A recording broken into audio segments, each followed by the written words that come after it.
அதோட அதிமுக ஆட்சி இருக்கின்ற பொழுது விவசாயிகள் வறட்சியால் பாதிக்கப்பட்டாலும் நாங்கள்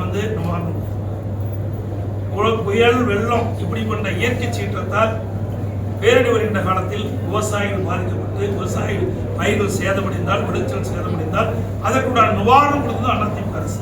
பயிர் காப்பீட்டு திட்டத்தில் இந்தியாவிலேயே நம்முடைய தமிழ்நாடு விவசாயிகளுக்கு தான் அதிகமாக இழப்பீட்டு தொகையை பெற்று தந்த அரசாங்கம் அதிமுக அரசு. பயிர் இன்சூரன்ஸ் திட்டத்தின் மூலமாக அதிகமாக இழப்பீட்டு தொகை பெற்று தந்த அதிமுக அரசாங்கம்.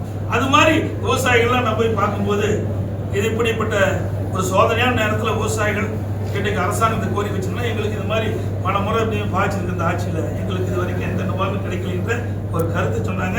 ஊடகத்தில் கூட பதிவு பண்ணிக்கிறீங்க சார். டிபிசி நடக்கக்கூடிய சேனலில் கூட முறைகேடு நடந்திருக்கு. அதுமாதிரி லாரி ஒப்பந்தங்களையும் நிறைய முறைகேடு நடந்திருக்கு. அங்கே இருக்க ஊழியர்களே சொல்கிறாங்க. அதை பற்றி கருத்து சொல்லுங்கள் சார். சார் இருக்கிற மூட்டை முக்கியம் இதுதான். இது சொன்னீங்கன்னா இன்னும் நின்று போயிடும். இதை வச்சுக்கிட்டு இருக்கிற மூட்டையை எடுக்க மாட்டாங்க. புரியுதுங்களா? ஏற்கனவே விவசாயி தத்தளிச்சுட்டு கடலில் தத்தளிச்சுட்டு இருக்கிறான். இன்னைக்கு உற்பத்தி செய்யப்பட்ட நெல்லை விற்பனை செய்ய முடியாத ஒரு சூழ்நிலை இருக்கிறான். நீ இதெல்லாம் போய் தோண்டி எடுத்துமா, இதை காரணம் காட்டி அப்படியே போட்டுருவாங்க. அப்புறம் இருக்கிற நெல்லை கொள்முதல் செய்ய முடியாது. முன்னுரிமை கொடுப்பது விவசாயம் உற்பத்தி செய்யப்பட்ட இன்னைக்கு திறந்த வெளியில் அடிக்கப்பட்ட திறந்த வெளியில் குவிக்கப்பட்டிருக்கிற இந்த நெல் மூட்டைகளை உடனடியாக அரசு போர்க்கால அடிப்படையில் கொள்முதல் செய்ய வேண்டும்.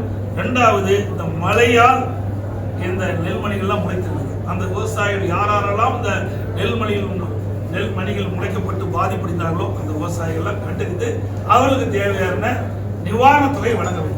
இன்னொன்று, இந்த தொடர் மழையின் காரணமாக அறுவடைக்கு தயாரிந்த நெற்பயிர்கள்லாம் முளைச்சு போச்சு. இந்த வயலிலே முளைச்சிட்டு நெல்மணிகள்லாம் அப்படி அந்த பாதிக்கப்பட்ட விவசாயிகள் கண்டறிந்து அவர்களுக்கும் நிவாரண தொகை